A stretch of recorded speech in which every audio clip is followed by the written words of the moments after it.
Blog. El blog ha costat moltíssim als aficionats a la cuina, siguin universitaris no ho siguin. Ha costat moltíssim, o sigui, a la cuina, a les cases.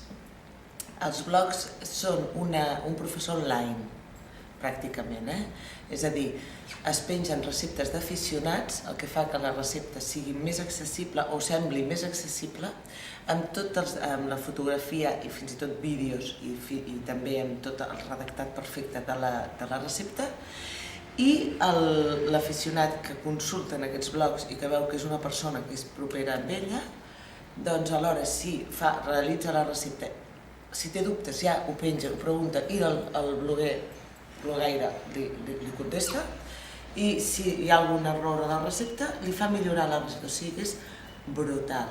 O sigui que, clar, aquest format és molt jove, tant perquè és molt jove i tant perquè els usuaris d'aquests mitjans també tenen un perfil jove. Per tant, podem dir que la cuina s'ha fet més accessible.